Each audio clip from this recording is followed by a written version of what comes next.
Courage and honor, cousin. Into the fires of battle, unto the anvil of war.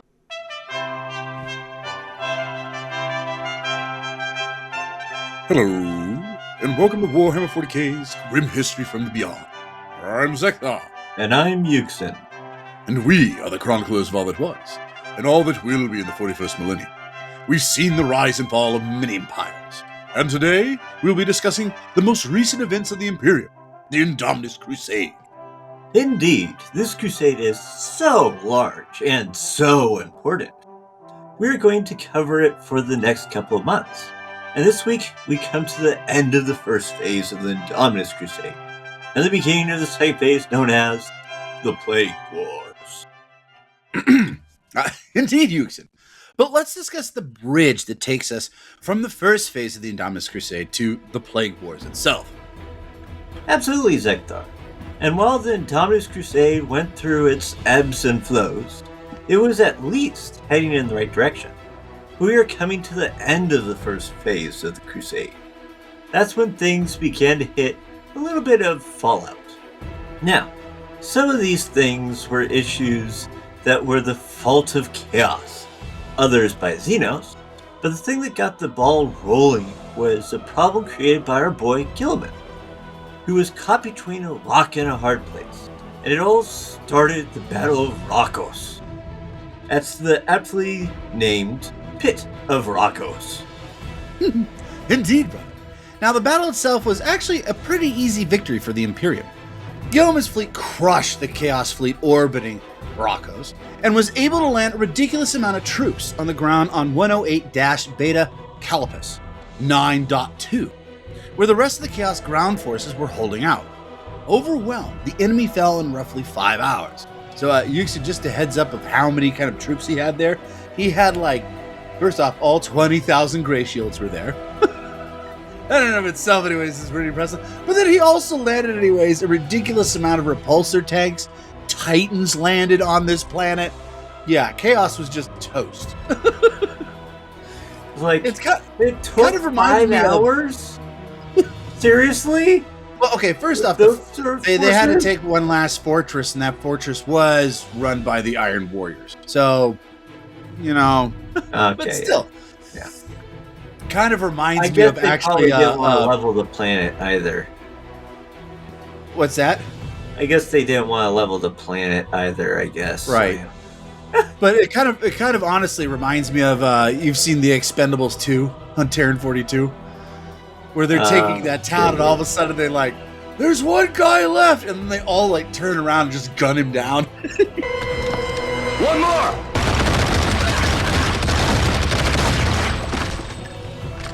Rest in pieces. I believe you call him the meat wagon or something like that. That one dude. But it kind of, this one planet, it's just the Iron Warriors looking up going, uh-oh. Yeah. Getting throttled. But quite frankly, though, the battle of itself, anyways, is little importance to us. But more because it is a focal point of what takes place next. Now, 3 things take place in quick succession that change the Indomitus Crusade forever. The first, we briefly discussed last week, and that was the dissolving of the Grey Shields. There had been rumblings from his opponents in the Terra courts that Gilman was a hypocrite for engaging in legion building, the raising of the new Space Marine legions that had forbidden in his own Codex Astartes. Gilman had no intentions of allowing such charges to serve as an excuse to weaken his authority over the High Lords of Terra, or the Imperial nobility. And so, with the Imperium Sanctus stabilized following the Battle of Rakos, he had felt the time had come to disband the Unnumbered Sons, and show that organization of the Adeptus Astartes into individual chapters was still the preferred structure for the Space Marines. Now, some were formed in new Primaris Space Marine chapters, such as the Knights Cerulean, the Praetors of Ultramar, and the Wolf Spear, which was tasked with defending the Pit of Rakos.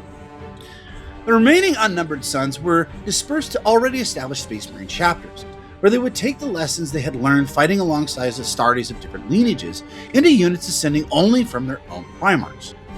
Now, in my opinion, this is not a good idea, but Gilman really didn't have a choice. like I said, anyways, the whole concept, anyways, that it was starting to gain traction back on Terra. That, well, he doesn't follow his own rules. He must be a tyrant, kind of thing. I mean, after all, he did like kill a whole bunch of their friends when he took control.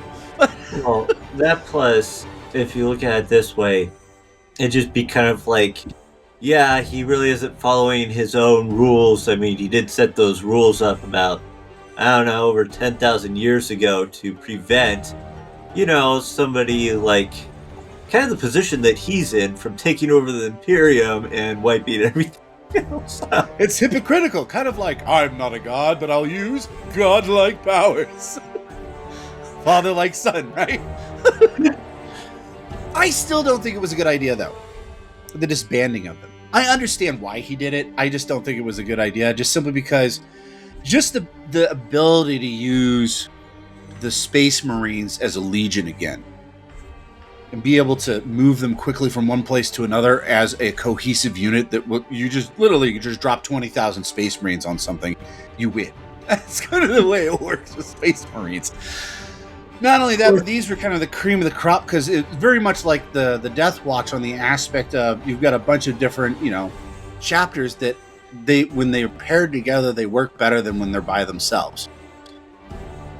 So the problem with that though is as time would go on, he'd end up having to sort of disperse it over time anyways, because he has to have some forces to hold the ground. Kind of like, for example, in this case, he had to put 3 different chapters on a planet to protect it. I'm about to get to that here anyways. There's another reason why he left them there, but... Well, my point being, though, is the fact that over time he would have to start leaving them anyways to protect ground that they had covered. Well, and that was kind of the concept, if you recall right anyways, of the Grey Shields, they started out as like Legion, like 250,000 of them. Yeah. And over the course of his first phase of the Indomitus Crusade, he kept breaking them off, and that was always the original plan, anyways. Like I said, I understand it. I still don't think it was a good idea. I would rather keep the Legion.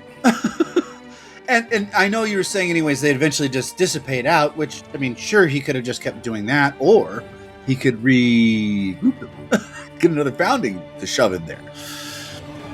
He could keep the Legion if he really wanted to, is what I'm saying. I understand why he didn't. Yeah. And quite frankly, if he hadn't, he probably would have had a whole lot of problems on Terra. This was, I understand. Like I said, I understand why he made this decision. And I'm sure he's probably in the same boat as me, anyways. Well, this is the right decision to make. I still don't like it though. Yeah. Kind of concept. But moving on. Now, the second thing we need to talk about just happens to boil over about this time, and that would be the meddlings of Archmagos Belisarius Cawl. Of course it was. Now, mind you, this was under the orders of Rabute Gilman himself. It was his instructions that moved Cawl towards the study of the Blackstone pylons. It was the belief of both Gilman and Cawl that if they constructed enough pylons and displaced them throughout the galaxy, they could close the Great Rift. Now, as we know, these pylons were made and designed by the Necrons, so every place Cawl went, he tended to poke the Necrons in the eye, and they normally had a problem with that. Not to mention, with the birth of the Great Rift, the huge influx of warp energy had begun to wake up many of the Tomb Worlds in earnest, so they could stop the spread of the warp by activating the Blackstones. Another problem with this is many of the Blackstone deposits and pylons happen to also be on Mechanicus Forge Worlds. Needless to say, the Necron began to attack the Forge Worlds to get at the Blackstone, and Call's mission was on the down low, so he didn't think it appropriate to let anybody know why the Necrons were coming after them. I mean, he still tried to help, though, and sent his own agents, armies of Mars and House Tyrannus, across the stars in an effort to combat the growing danger. And hundreds of battles were fought as more and more Forge Worlds were drawn to the conflict to aid their beleaguered brethren. Now, even those tech priests that began to understand the reality of the dire situation were loath to call upon the Imperial allies for aid against the Necrons for fear of being branded heretics.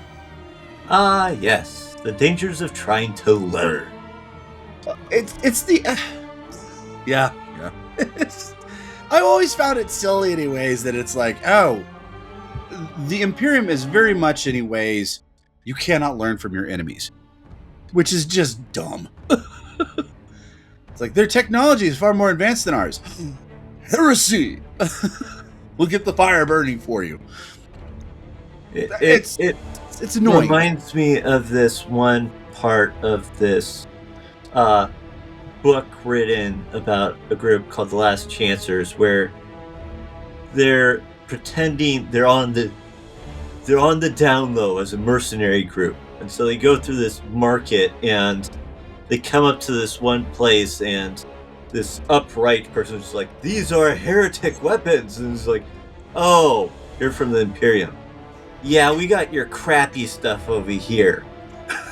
I think, wasn't he selling Tau pulse rifles or something like that?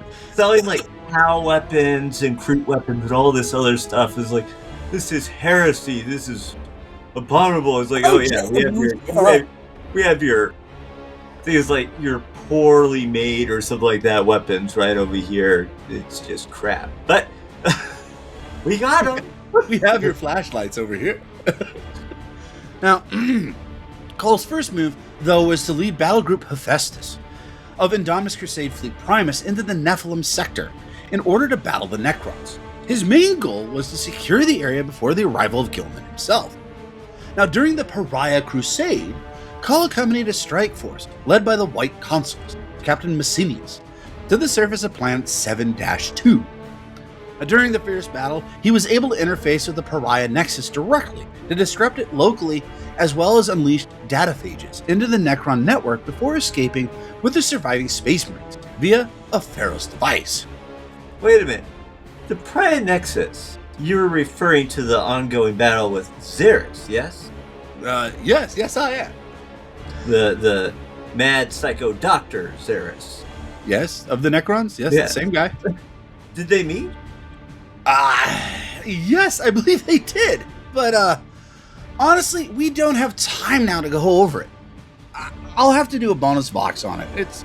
The Pariah's Crusade is actually pretty interesting, especially on the Necron side of things. I mean, you ended up with Emotech there, along with Xeris, obviously, and then Zarek the Silent King shows up too. And then Oh, fun. and then just to sprinkle it anyways, Vastor pops up too. So yeah, it gets insane after a while. All of these knowledgeable people, who else would show up? Yeah, so I mean, for leaders wise, anyways, you end up on the Imperium side. Gilliman shows up at a particular point. You also have obviously Belisarius Cawl. On the Necron side, anyways, there's two different factions that show up. You have Emotech, you have Xeris, and then Zarek the Silent King ends up joining with Xeris.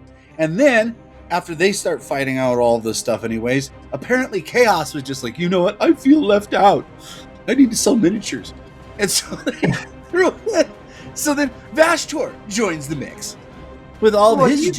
He's going, there's all of these intelligent people worshipping technology and knowledge. I should get in on this. I mean, I am that god. You've mentioned this a couple of times. Just remember, anyways, Vastor, anyways, gains his knowledge or gains his power from people that overextend themselves through technology and curiosity. It's not just, anyways, I wonder if this would work, and ingenuity and curiosity that actually makes him build stronger. It's people, anyways, that go overboard with it. It's like the rest of Chaos. It's the So, in other words, basically the majority of the Adeptus Mechanicus. No, none of the Adeptus Mechanicus. That's the problem. Because the Adeptus Mechanicus at this point, anyways, anything that has to do with curiosity, they kill it. It's one of the things I can't stand about the Mechanicus. It's one of the only few things that I like about Cawl. We could build a better toaster, kind of thing. He's the only guy that's cool with that. But I mean, So it's they're like going to blame him, Vastor, because of him. He's the only person who's extending his knowledge. How dare you? You cosmic god! It's your fault. Moving on. We got to get back to Cawl. After this debacle, he parted ways with the Indomitus Crusade's fleet and traveled to Sotha to meet the size of the Emperor. You see, with the birth of the Great Rift, reactivated the ancient Necron warp beacon called the Pharos, located on the world of Sotha in the Ultima Segmentum. It was discovered by the Scythes of the Emperor, who still guarded the ruins of Sotha after the planet's destruction by a Genestealer cult infestation and Hive Fleet Kraken during the Second Tyranic War. Scythes of the Emperor. Why do I know that name? Perhaps because the Scythes of the Emperor are one of the 9 shield chapters of Ultramar who assist the 10th, the Ultramarines, in the defense and expansion of the realm of Ultramar? Yes, maybe. Nah, that's not it. Okay. Perhaps because its history can be traced all the way back to the early Horus Heresy era, when the Ultramarines' 199th Agita Company was assigned as permanent protection over the restricted world of Sotha, the site of the mysterious Mount Pharos, and the strange Xenos artifact known as the Pharos device within. Interesting, but no. Okay, well, it's probably then because their homeworld was consumed by the Hive Fleet Kraken, and they nearly were all destroyed. After the death of Sotha, the Scythes of the Emperor had become a far more secretive chapter because... Oh yeah! Now I remember. These are the guys we bring up every once in a while that were infected with the genetic corruption of the Genestealer's kiss during the invasion. Only Astartes corrupted by Genestealers as far as we know, right? Yep. Okay. For those of you that, first off, anyways, their uniforms look awesome. What? Other than that, it honestly really didn't do much because the Scythes of the Emperor were mentally strong enough to resist the call and mental control the brood mind. Indeed, but they are forced to wear psychic dampening hoods to lessen his power, right? Right. Anywho, Call led an expedition to Sotha with the aid of the Ultramarines and the remaining firstborn Space Marines of the Scythes of the Emperor to study and perhaps use the Pharos technology to close the Great Rift and defeat Chaos. The expedition came under assault by Genestealer cultists who had infiltrated the chapter serfs of the Scythes of the Emperor. Ultimately, all that chapter's remaining firstborn Marines were slain alongside their chapter master, Thracius, in combat with the Genestealer Patriarch, whose cult had first called Hive Fleet Kraken to destroy Sotha during the Second Tyranic War.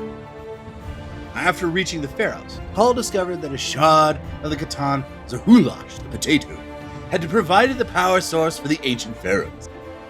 He forged a deal with the alien star god, in which Zahulash agreed to destroy the device by removing its heart, creating a destructive miniature singularity.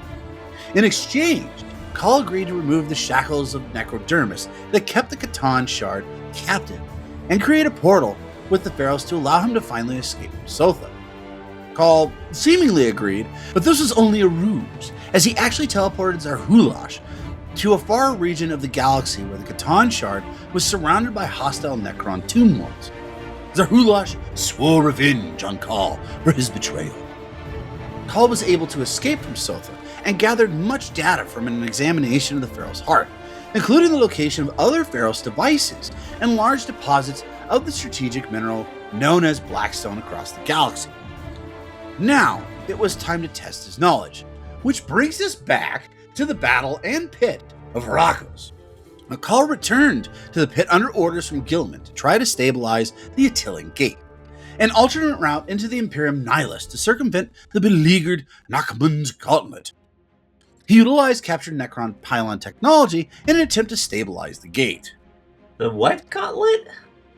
The Nachmund Gauntlet.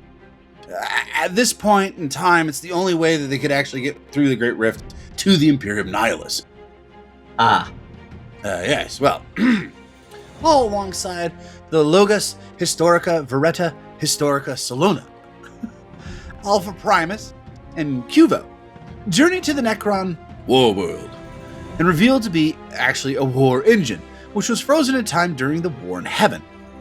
Call used the captured Necron cryptic Asunith Ayu, aka the Necron head he plays chess with, to protect them from the effects of the Singularity, and as the group fought through scarabs to reach the central data nexus. There, Call negotiated a truce with the awakened Necrons of the Unduk dynasty, receiving their aid to stabilize the time field in exchange for data codes to cure them from the Flayer virus. However, soon enough, the group was attacked by Necron flayed ones.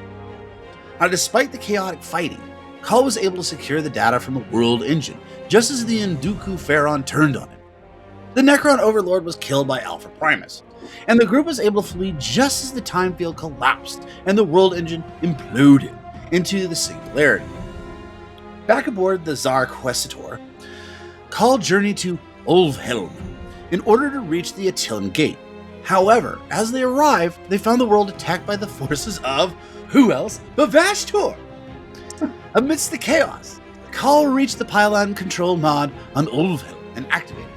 A massive null field was spread directly into the Pit of Rakos, sealing it and banishing the demons. In the aftermath of the battle, Call met with Decimus Felix and announced that he would immediately leave for the Attilan Gap. Felix insisted on accompanying him. And this is all actually very important because, as you know anyways, if he could get this to work, the Great Rift actually disappears and it all becomes one big happy family again. It means the Imperium's still kind of crippled and screwed, but at least it's not halvesies anymore. So, while you may not like Call, I'm not a big fan of him either. It's like that, but every place he seems to pop up anyways, first off anyways, he seems to attract a lot of Necrons, like I mentioned before. It's not that he's really attracting them, it's more like they're both going after the same thing. And then right behind them is Vashtor popping up everywhere. So, you know how we've always mentioned anyways that if you're on the Astra Militarum and you happen to see Space Marines show up on your planet, you just kind of, first anyways, you're like, oh, this is sweet, Space Marines. And then you stop thinking about it, you're like, oh no, it's Space Marines. We're screwed. You know, kind of unless, of course, you're on that planet and you feel like you're already screwed anyways. And then they pop up and they're just like, yes! Right. Somebody was actually paying attention. So keep that thought in mind, because if Belisarius Call shows up on the other hand, you're just dead. There's no ifs, ands, or buts. If you're just a regular human and Call shows up, it's like, well, we had a good run, boys. Bring out the whiskey. We're done. We're done. Because you know anyways, you're going to either get killed by a demon, a Chaos Cultist, a Chaos Space Marine, or any sort of Necron out there. So, yeah. It's like, where did we put our ships again? We need to double time it out of here. Yeah. Peace out. You guys. We'll even lead the tanks for you. We'll leave. We'll see ourselves out. Now, okay. Now, the last thing, though, we need to discuss actually doesn't take place at the Pit of Rakos, but it changes Guilliman's decision on where to go next. And this could all be summed up with one man. Mortarion. Correct. You see, when Guilliman was reborn, his rebirth echoed through the warp, and 3 of his brothers in particular took notice. Magnus the Red, whom Guilliman and his followers laid low on the dark side of the moon. Fulgrim. No, they did beat him. They did beat him. Him and his buddies, they beat him, yes. You can't say that he didn't. You could definitely argue the fact anyways that Guilliman beat him by himself. Yeah, that didn't happen. No, but that didn't happen. Him and all of his buddies did thwart Magnus. That did happen. Yeah, they did stop him. I wouldn't necessarily call laid low, though. Yeah, they laid him low. He's now stuck in the warp. Back into the... Yeah, in the warp. Yeah. He's got to wait, pop back out again. Anyways, Fulgrim, who, other than sending a chaos-riddled hat to the Primarch called the Crown of Glories, hasn't really done much other than swear to Slanesh that he would finish the job this time. Trying to kill him. Which leaves us the no longer sane and multiple personalities brother, Mortarion. Mm-hmm. And when Nurgle's Chosen first heard of Guilliman's rebirth, he raged, a cold and violent storm of anger whirling around him, until its echoes in real space seeded 7 new and terrible plagues upon luckless Imperial worlds. Mired amid plans. We're having a wonderful day, and all of a sudden, plague lands upon you. Why? Just why? Mired amid plans that were nearing fruition, the demon Primarch of the Death Guard Traitor Legion could not yet act to strike Guilliman. Instead, as he stared with glowing eyes across the mist-wreathed parade grounds of his plague planet, and the mass ranks of the Death Guard that were assembled, Mortarion vowed that he would render Gilman and his empire to rot soon enough. Now, around the time of the Battle of Raucos, that time had finally come. And where better for Mortarion to strike than his brother's dearest jewel, the 500 worlds of Ultramar? Thus, the Plague Wars would soon arrive, but at this time they were preceded with the oft-forgotten war called the War of Flies. From Talisar to Ajax, Espinor to Circe to Laphis, the Plague Marines launched their strikes. Some were little more than squad-level actions intended to seed contaminants onto loyalist worlds or enact ritual sacrifices to destabilize the Imperial defenses. Others were full-blown offenses by entire Victorians of Death Guard warriors, instigated to erode the defenses of Ultramar and spread destruction and dismay. Against all of these actions, the Ultramarines stood strong, rallying swiftly to battle the minions of Nurgle wherever they raised their horned heads. Often outnumbered, typically fighting alongside beleaguered battalions of the Ultramar Auxilia, the Scions of Rabute Gilliman threw back one attack after another and burned out the corruption of chaos wherever they found it. The conflict was named the War of Flies because of the constant presence of the bloated, biting insects that tended to accompany Nurglish forces wherever they appeared in Ultramar. During this period, beside the assaults by the heretic Astartes of the Death Guard, the defenders of Ultramar faced almost daily attacks from shambling plague zombies, as the zombie plague was one of the primary weapons unleashed by the servants of the plague god. It was particularly difficult for the defenders to maintain their morale when they realized that they were essentially fighting the undead remains of their own allies, who had been reanimated by foul, warp-tainted sorcery. Now, a couple things to keep in mind here. First, remember Ajax. It is a key planet in the Plague Wars to come. The second is while the Ultramarines were holding the Death Guard back, they were just holding on in a battle of attrition. Because of this, Gilman, after the Battle of Raucos, And a triumph, of course. yes, of course, packed up his fleet, minus the Grey Shields, and returned to the worlds of Ultramar. And that concludes the bridge between the first phase of the Indomitus Crusade and the second part known as the Plague Wars. Well, brother, what do you think of these events? How they all tie together, and where do you think they will lead next? Now, we will be discussing, before you answer that, we will be discussing where the last one that I was talking about, the Plague Wars, we'll be discussing that in the next couple of weeks, so we don't really need to talk about that. I'm talking more about, anyways, the absence of the Grey Shields, and more importantly, Belisarius' call. What he's up to. Getting chased around the galaxy by Vashtor. And Necrons that he's kind of screwed over. I mean, in his defense, anyways, the Necrons were planning on murdering all of humanity anyway, so... Well, not all of them, apparently. They were gonna... Except for the few they take home to experiment. Well, or the Silent King. He wants to save humanity. He wants to use humanity. He thinks, anyways, that the genetic codes of humanity can help them get back to being the Necron tier.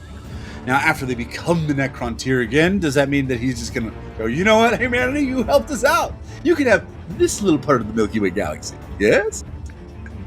I just don't see it. No, I think I he's going to try to rule over them. He could do that too. But anyways. We should redo the Necrons at some point because they're waking up. They're pretty interesting. But anyways, about this. Okay, so when it comes to Belisarius' call, it's still wacky. It's wacky. That's probably the best. Well done. Yes, it's wacky. It's a very technical term that we use here. Wacky taffy. Very technical term for the Forge of the Bastionic Tempest. But when it comes to like the Grey Shields, I think on a political side, it made sense they had to. It does two things. One of them is though, it depends on how Gilman was going to continue on, whether or not it made sense to keep them. as one whole cohesive unit. Yeah, so, and then the whole thing where now he has to go off and go after Mortarion. One of the things I do find interesting is how, in comparison to if it was like Angron who found out. Well, I was actually going to ask you about that, anyways. So, we like I said, it's documented that in particular 3 brothers really found out, anyways, really quickly, anyways, that surprise, Gilliman's back. But I was thinking, anyways, maybe not Angron so much. I was thinking more along the lines of Lorgar, because remember, Lorgar really had a beef with Gilliman. So, to me, anyways, I figured that's the guy, anyways, that would really be marching towards Ultramar, but it doesn't seem like he is. At this point. Well, the thing that I find interesting is how Mortarion didn't do what Angron would do if he found out. Angron would have just been like, I'm going to drop everything and then go after him. Right. Mortarion's at least with it all to go, okay, I got to finish all these plans that I have in front of me first. And then I'll go after him. And I'll think things through before just charging in after him, too. I was thinking about some of the other brothers that he had, anyways. Like Perturabo. Perturabo probably just heard about it on his Forge World and was like, that's interesting. And then just went back to tootling on whatever, project he was on. Yeah. But should we do something about that? Why? Why not? Good point, but no. Here's the thing. I don't have any god telling me to do anything because I don't follow any single god. For that matter, I don't give a shit about that. I don't have time for Gilliman. When, not only that, but Perturabo's also probably along the lines of, I will deal with Gilliman when I need to. I don't think he thinks of him anyways as like, oh no, he's there. Kind of thing. We have to deal with him. He's probably just kind of like, eh. So long as he stays in his place and I stay in mine, everything will be fine. Now, if he steps in my area, then we're going to have a problem. I mean, yes, if he comes into the Eye of Terror, then I'll deal with him there, but he's not going to do that. You go onto my home world, then yes, we will have a beef, and I probably will be able to beat you. I will just kill all of you, yes. But yeah, so, I mean, out of all of them anyways, yeah, Perturabo probably was the least interested out of all of them. But, and either him or Angron, because quite frankly, Angron is, the way he's described now anyways, he's almost more beast than he is man. Yeah. So, there are rare times where they mention anyways, at this point anyways, it's a rarity that Angron is like lucid. And when he is, anyways, he's still, the guy he was before, kind of in the aspect of he can, tactically do things, he can make decisions, but it's first off, it's very rare. Secondly, it doesn't last long. That's the other thing. So, I mean, I got a picture for those of you anyways watching on YouTube anyways, here that it's Angron, and he's literally anyways sitting on top of his ship, the Conqueror, with an axe going, charge! As it's flying through space. That is not the look of a sane person. No. But that yeah. sounds very orky-like, but... Fulgrim, on the other hand, I don't know what Fulgrim is up to. Fulgrim, anyways, will eventually get around to him, probably. That's kind of... Well, there's two things that could be running through his head that I can think of. One is, why? Why would I need to face him? I already beat him once. I mean, do I really need to prove that I can do it again? Because he does have a huge ego. But, fighting-wise, though, he is far superior than Gilliman. So... Yeah. On the other hand, though, is looking at is he would finally go, well, I gotta finish what I apparently failed to do before, which was actually kill him. Right. I would also think, anyways, that Fulgrim would definitely want to get to Gilliman before Gilliman gets to the Lion, because I think he originally, anyways, I think he was like, I'll just toy with Gilliman. I'll send him random things, anyways, and hopefully it'll turn him to the dark side. But if it doesn't, whatever, kind of thing. Because I don't think he looks at Gilliman as a threat. The lion, on the other hand, oh yeah. The lion all of a sudden goes, "Hey, boy, I'm gonna come kill you." It's worrisome.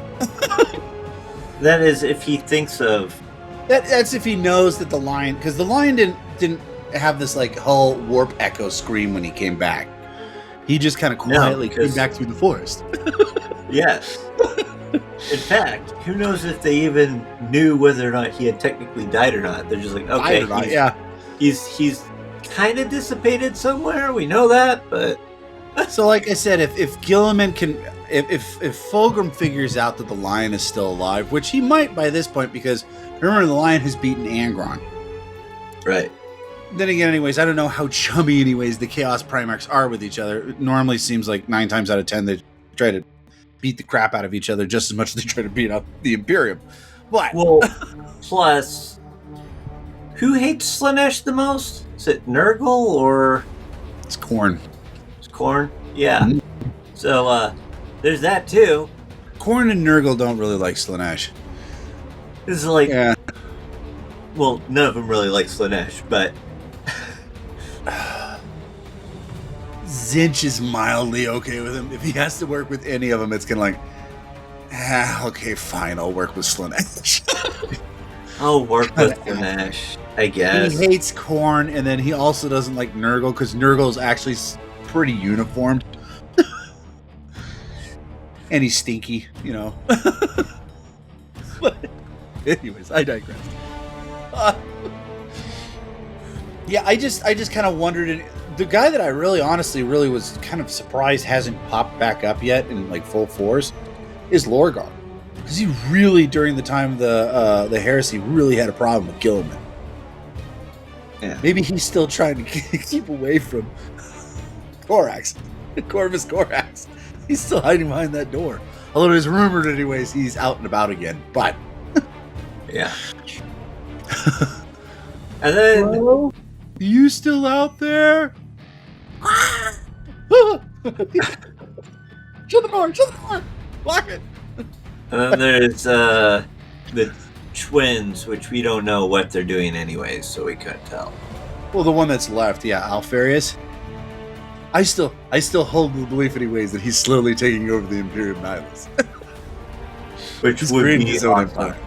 And then by the time, anyways, that's what he's doing. By the time that Gilliman shows up, is just like, guess what? We have a democracy. What? What the frickin' heck's a democracy? Well, you see. or a republic or something. Yeah, a republic. It'd be And interesting. I'm the chancellor. Are there any votes for any new chancellors? No. No! Who holds all the main offices? Well, Alpha Legion does.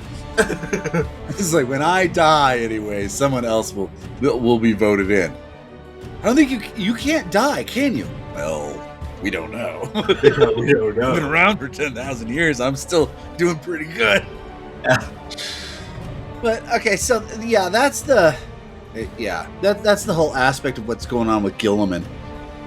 The Cull thing I actually find significantly interesting, because it's the aspect that Gilliman it's like the side quest, but it's probably far more important than the Indomitus Crusade itself, is closing the Great Rift, right? Right. Both are very important, because the Indomitus Crusade is making sure that the Imperium survives. But at the same time, anyways, you can only push that so far without taking out the Great Rift. Yeah. So it's like the Indomitus Crusade is almost like the Band-Aid. And the Great Rift in and of itself, anyways, is being sliced down the middle. So you've like, well, okay, it's more like the tourniquet. You put the tourniquet on, anyways, it's slowing the bleeding down, but you need to close the wound. The Great Rift would be the pylons to be the stitches. Yes, exactly. Haha, we have a great analogy here. Mind you, they first had to get pylons, and so they're out of their string right now. They don't have any string, for that matter. We'll construct additional pylons. But, well, before we go... Well, before we go, though, I do figure, anyways, we probably have to mull over the first phase of the Crusade. I mean, we did go through a ton of information. Indeed, Zekthar. Honestly, do you think anyone other than Gilman could have done this? If not in this millennium, then what about someone from the past? Well, excluding probably the Emperor. It's like, the Emperor. I win. Yeah. I don't know. Other than the Emperor. Oh, okay, during this time period, no, I can't think of anybody that's around right now in the Imperium. I don't see it. If he could get off his high horse and actually help the people, maybe Trajan. That's asking a big ask, and quite frankly, if it wasn't for Gilliman, Trajan never even would have left the Golden Palace. So, or the Golden, throne. So whatever. In the past, you think Solaris Malcador could do it? Who? Malcador? Do you think he could have pulled something off like this? I don't think he would have done the Indomitus Crusade. Malcador was significantly sneakier. So it would have been, or he would have put on the Indomitus Crusade, but no one would have known it took place.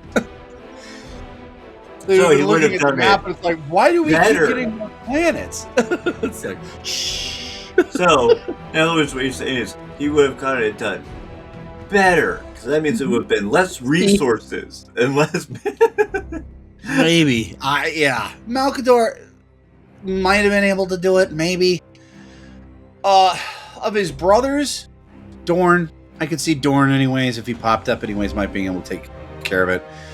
The downside with Dorn, though, is that Dorn... Logistics. He just doesn't have... he doesn't have as much of the logistics aspect of it, and he doesn't have the... I don't think he has as much of the mercy aspect of it that Gilman does with trying... I mean, I think Dorn, if he showed up anyways, I mean, his whole concept is right and wrong is wrong, and anything anyways in between, it's just like, that doesn't matter. So if Dorn popped up at this point anyways, he would have taken over Terra and immediately turned around and killed the entire ecclesiarchy. Which would have killed the Imperium. But now, if Dorn had shown up with Vulcan and they ran it like two consoles, they would have done better, I think, than Gilman did. Well, yeah, because you'd have Vulcan and be like, okay, let's Dorn think would have about been it like, first. exterminate the ecclesiarchy, and Vulcan would be like, we can't do that, Dorn. Why not? Because everything will die if we do that. Who cares? I do. They're people, Dorn. They're people. It's like, I'll fight. Oh, never mind. That'd be fun. Never mind. Okay, we'll go with you. Who needs a I'll hug, fight man? you. Oh, never mind. You're Vulcan, right? I forgot. None of this works. I'm so frustrated. Who needs a hug, bro? No, get away from it. So, yeah, So that would be the end of all conflicts, wouldn't it? I'll fight you. Really? Are you really Who needs gonna a try hug? beating me, Dorn? I'll fight you. Someone sounds like they need a hug. No. Get away. Come on, bro. And stuff would probably end things. So it's like, that's not But- how armor's supposed to sound. Yeah, as a couple people doing it, they probably would do a really good job, actually. It's like co-consoles or something like that.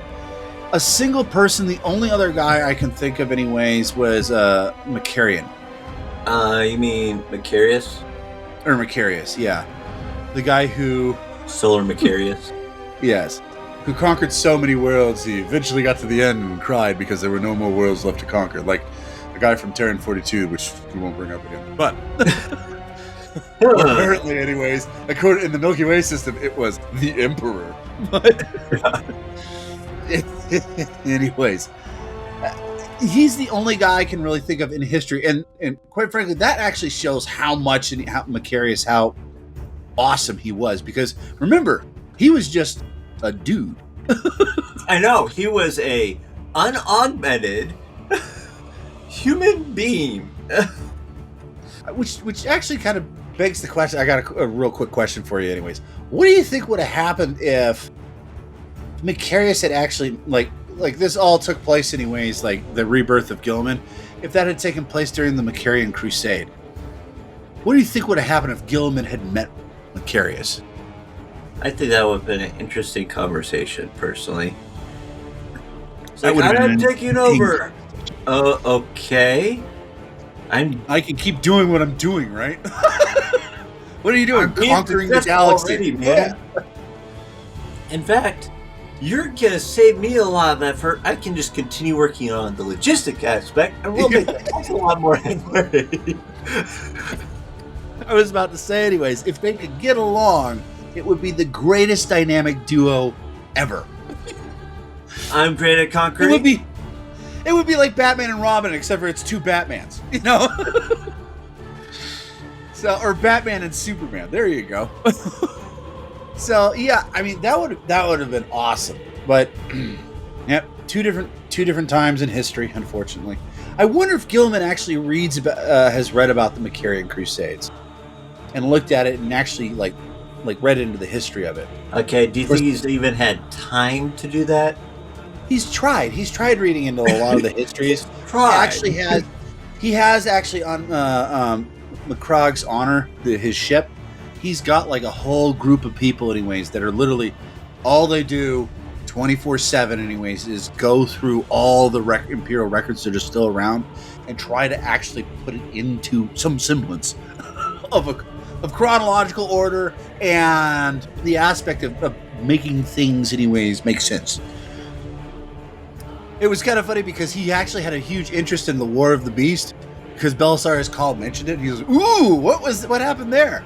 As you know, anyways, Cawl wasn't really involved with the War of the Beast, so he's just like, well, some orcs showed up on Terra and they lost. Moving on. I was like, wait, what? Yeah, this orc showed up and started talking with the High Lords of Terra. He talked to the High Lords of Terra? Yeah, it was weird. But they ended up losing. Vulcan showed up at one point, I think. Wait, what? So, yeah. Cawl just said like this borderline like 3 sentences anyways on the War of the Beast, and he's like, It's like, and mind you, this is just all that I've heard through the grapevine. I don't actually know if any of it's true.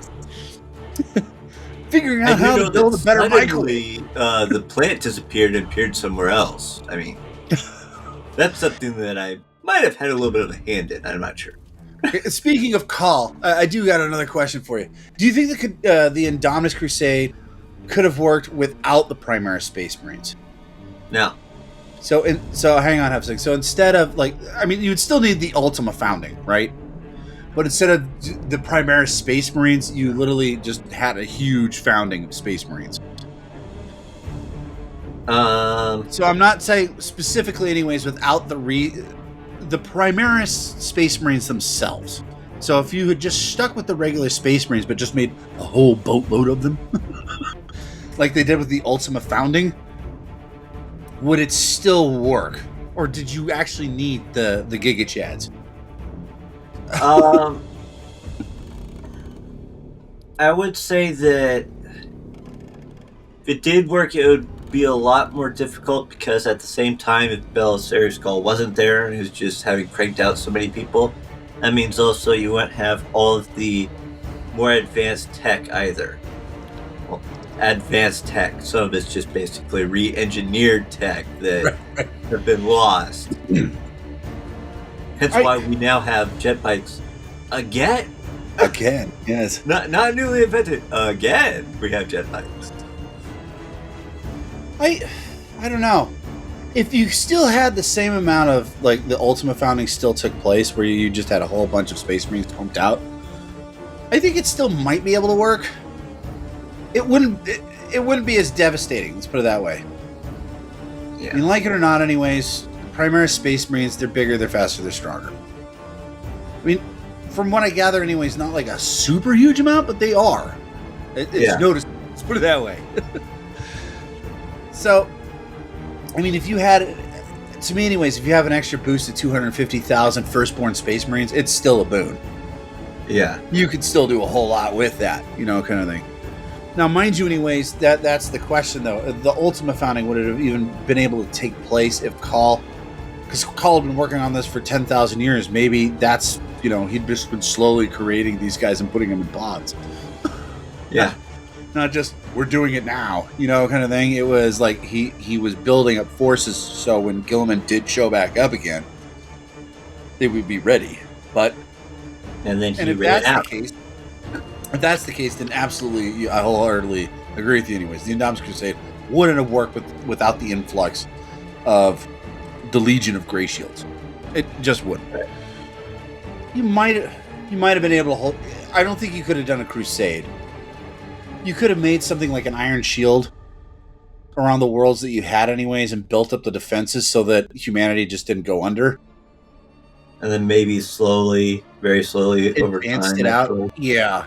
Especially with Gilliman anyways and his force of logistics and project managers. You might be able to get that accomplished, but I don't think you could go crusading. Well, you just need to call up the Black Templars. Hey, Speaking we of have Black a job for you. Templars, well, speaking of the Black Templars, what do you think the other Space Marine, or at least the original Space Marine chapters, thought about the Crusade in general? Now, when you talked about the Primaris Space Marines themselves, we kind of went over some of the original chapters and what they thought of the Primaris Space Marines themselves, but we didn't really actually cover the fact of what do you think anyways they think of the Crusade itself.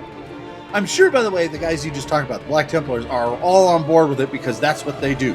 Crusade. Well, what about the rest of it?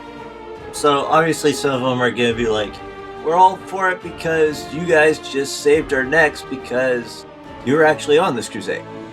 Now, for the other ones that are just like, okay, cool, you have this crusade going on. Like the resources that you're giving us, but why are you hanging out there instead of, like, holding this ground here? Is part of what I think someone would be going. Why are you pulling out forces and then heading out? Why are you... Because there's also that whole aspect of them taking all of those resources from those places that seemed like they were about to be lost. Or, right. Pulling back to reinforce the bulk of his crusade so they could spread back out. Yeah. From all the stuff that I've read anyways, the only Space Marine chapter that seemed to have a problem with the Crusade, and it wasn't necessarily they had a problem with the Crusade itself, it was more Gilliman they had a problem with, or were wary of, and that was the Space Wolves. Yeah. They just weren't super on board with Gilliman. They remembered the time because they still got that dude in the back anyways who was around. I fought with the Emperor, Bjorn. They remember anyways. In a test tube for however long, like those people that Military Skull has. Yeah, they call him, and if I recall right anyways, they call him Legion Breaker, which is not a positive term. It's has to do with anyways the fact that he broke up all the legions, which, as you know anyways, Space Wolves weren't really happy about. Neither was Lehman Russ. They technically tried to appease it, and then that didn't go well. And they're just like, if I recall right, Lehman Russ's correct words were, and I quote, "Suck eggs, Gilliman," something along those lines. So, hence why they do not follow the Codex at all, and they don't have chapters. They have. Well, now they do. They have one chapter, I think, anyways, but it's Primaris, and they're called the Wolfbane or something like that. Well, there's one that's called the Wolf Spear. Wolf Spear, right. I knew it had wolf in it. The one that you just talked about, like... But, and they are accepting, like, for instance, they are accepting the Primaris Space Marines into their units. It's just, like I said, I don't think it had to do with the fact, anyways, that they had a problem with the Crusade itself. It had more to do with Gilliman than anything. And that leads us to the question of what do you think the opinions were of Gilliman the Space Marine chapters and Gilliman? Well, I mean, we already kind of talked about Space Wolves. A lot of it has to do with the aspect, anyways, of Gilliman is still a Primarch.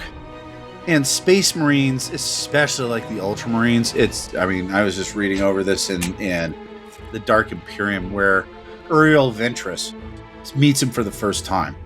And he was warned beforehand anyways, look, this guy has got this aura of, like, godhood. Especially for, yeah, exactly. Especially for us Ultramarine boys. He is our father, you know, kind of thing.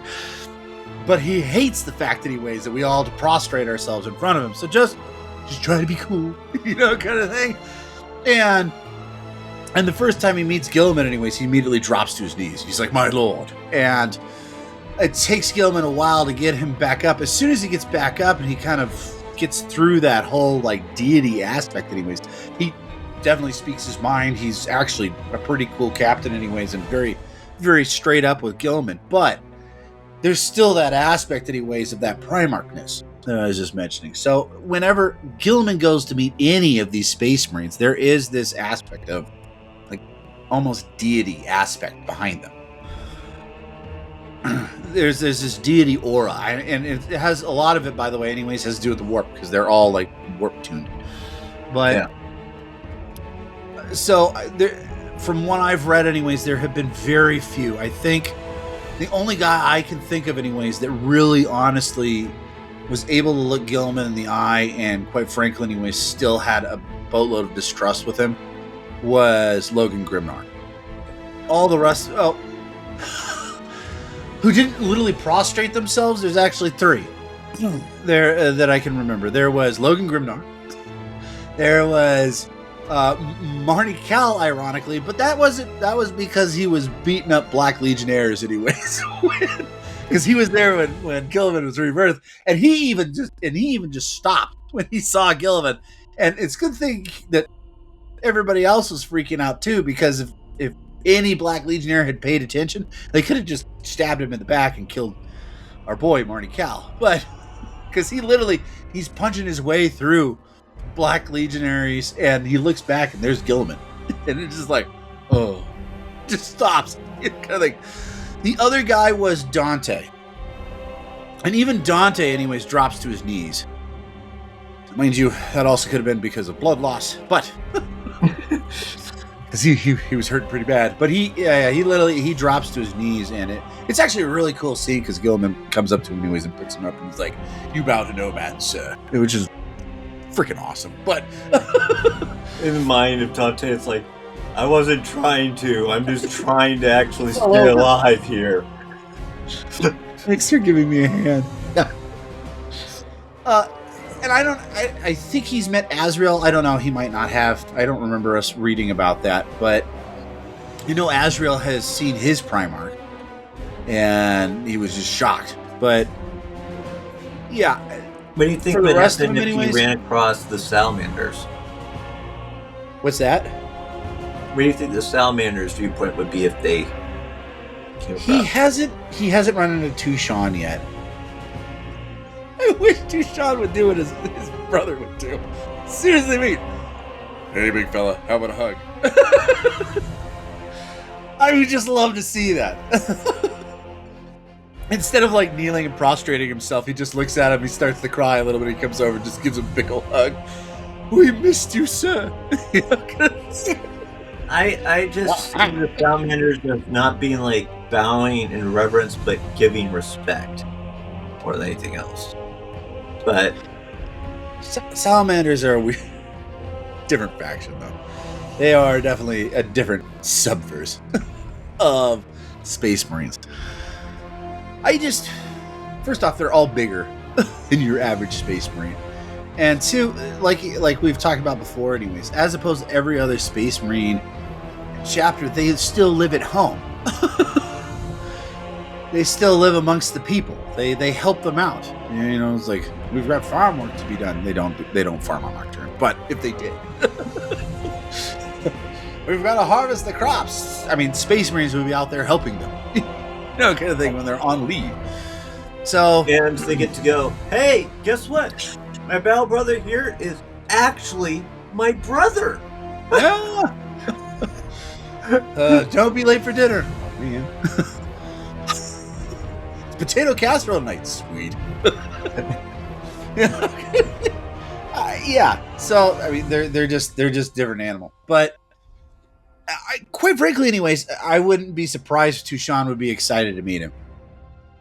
Especially because he's probably talked with his boy Dante by this point anyways. And, well, maybe not, because there's kind of that separation of the great... Yeah. Of the Great Rift. That thing called the Great Rift. It's sort of separated. Well, and who knows where Tushan is at this point? Last I heard, anyways, he was. I think he was on Armageddon, wasn't he? I can't remember. During the time of the Great Rift, I think he was on Armageddon, which means he might be fighting side by side with orcs at this point, anyways, killing demons. So, which you can see the salamanders doing, because they actually seem to make more sense than. I don't know about that. I think the orcs would be cooler with it than the salamanders. The orcs, well, you're green. In comparison to the Black Templars. Oh yeah. You're comparing like apples to carpet bombing. I mean, that's such a difference there. On that weird note, we're out of time, folks. Now, join us next time as we discuss the antagonist of the upcoming Plague Wars, and that would be Mortarion. Ew, stinky. But for those of you who enjoyed our little show, could you please be so kind as to push that subscribe, like, or follow button? If you wish to help us expand our work on 40k lore, by all means, support us by joining our membership program, our YouTube channel, Tales of Ashraka. Oh, and don't forget to purchase the Yoden Heist, sold wherever ebooks are sold, and Yoden Heist is spelled with a J. Right. And most importantly, though, have a great day. Oh, and don't forget, if you're listening on YouTube, make sure you hit that hype button. If you can. It's still weird. If you're on a cell phone, it's actually pretty easy. But if you're on a computer, good luck. If you can figure it out, we'd appreciate it if you actually put it down in the comments. But what we really would actually like you to do is just have a great day. And until next time, this is Ekthar. And Yuxin. Signing off.